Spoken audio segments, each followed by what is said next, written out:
गम में तो कुछ ज्यादा ही हम डूब चुके हैं, लेकिन ये जो पीला कुर्ता पहन के लोग बैठे हैं ना, सुमित भी आपकी तरफ से है। अब आप बैठिए तो हम आपको 10 गाना और सुनाते हैं। क्या बात है, क्या बात है। लेकिन जितने हमारे ये गार्जियन, जितने हमारे पीला कुर्ता पहन के बैठे, इनके लिए एक गाना जानते हो कौन सा है?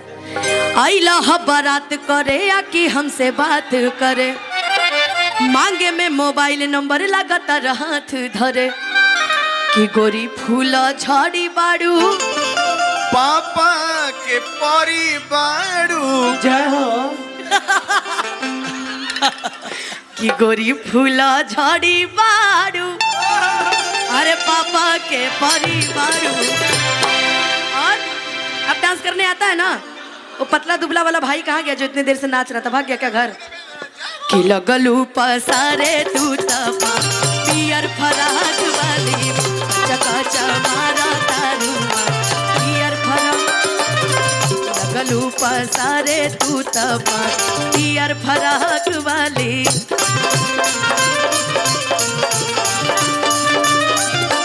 अइला बारात करे या कि हमसे बात करे, मांगे में मोबाइल नंबर लगातार हाथ धरे, गोरी फूला झाड़ी बाड़ू पापा के परिवारू, गोरी फूला झाड़ी बाड़ू पापा के परिवारू। लेकिन हमको भी गाना पड़ रहा है, पता नहीं क्यों, कि कहियो हमरो गलिया आवा हो पियर का कुर्तवा वाला। मैं इतनी देर से आपके लिए गा रही हूँ, आपके चेहरे पे स्माइल ही नहीं, हम गा के क्या करेंगे? कृष्णा भैया कुछ हुआ है आपको? ऐसे ऐसे करके ऐसे ऐसे क्या कर रहे हैं आप? कि झारस जब बाल सैया जी, अलागस कमल सैया जी, अब बगली से निकाल सैया जी, उड़ा बस रुमाल सैया जी, कि पाह तरकारी हैया डोले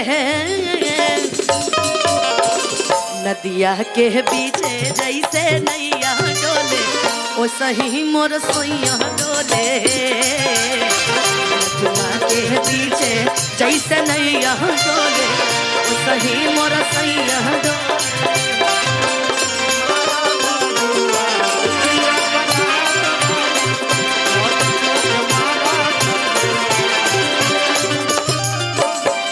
सूरज कलवार और सुमित भैया की तरफ से बहुत बहुत आशीर्वाद। देखिए हम आपका नाम लिख गा रहे थे ना, गलती से ये जान टकरा गई हो, गलती से जान टकरा गई हो, गलती से ये जान टकरा गई हो, गलती से।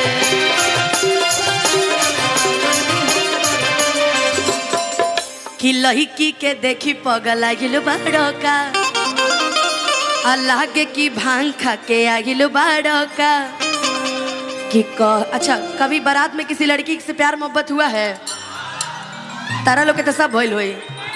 अच्छा, कभी किसी लड़की को टच कर दीजिए हल्का सा, तो कहीं कुत्ता कमीना देख के नहीं चलने आता है तुमको? बदतमीज, नॉनसेंस, पता नहीं क्या क्या क्या क्या, जितनी गालियां आती सब। हाँ क्या? अच्छा, सुमित भैया छेड़े हैं क्या लड़की? सुमित भैया क्या क्या गालियां पड़ी हैं आपको? कुत्ता कमीना, हट। पड़ी है कि नहीं? कि लड़की के देखी पगल आगिल बाड़ो का, लागे की भांग। आजकल भांग खा के केहू नहीं की जात भाई, सब खई नहीं खाला आज के समय में, भांग खा के केहू नहीं की जात है। कि करत ई सारा बाड़ू, और ये 90% सत्य कि जहां लिखा होता है कि यहाँ पान थूकना मना, वहीं लोग थूक के जाते हैं। एकदम सही है, इसीलिए अच्छा वो कृष्णा भैया ने कहीं लिखवाया नहीं है, ये तो पूरा लाल पीला हरा नीला करके जाते लोग हैं। कि कहरत ई सारा बाड़ू,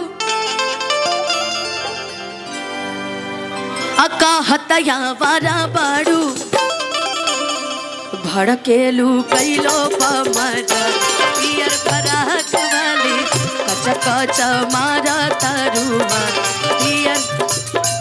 कितना दिन से एगो लड़की के, कितना दिन से एगो लड़की के, कहीं फेरा में हम लागल, कहीं फेरा में हम लागल, सोचते रही आई लव यू कहत।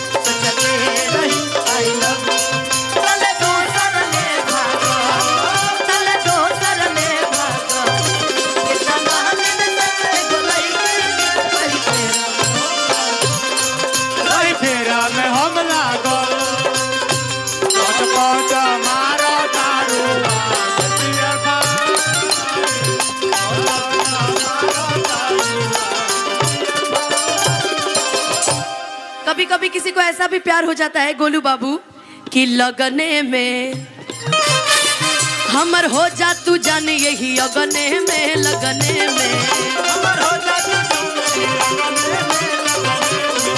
हमर हो जा तू जान यही अगने में लगने में कि हमके पटावेला तू फूलवे से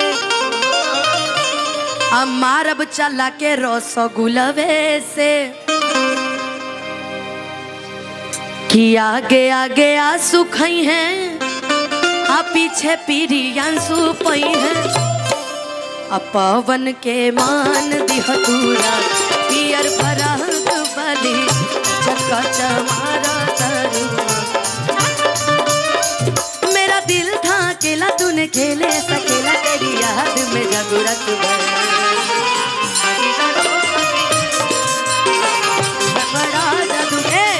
रुको अब माहौल को समझने की जरूरत है। बोलो सियावर रामचंद्र की जय। कि मेरे मन में बसे हैं राम मेरे तन में बसे हैं राम मेरे मन में बसे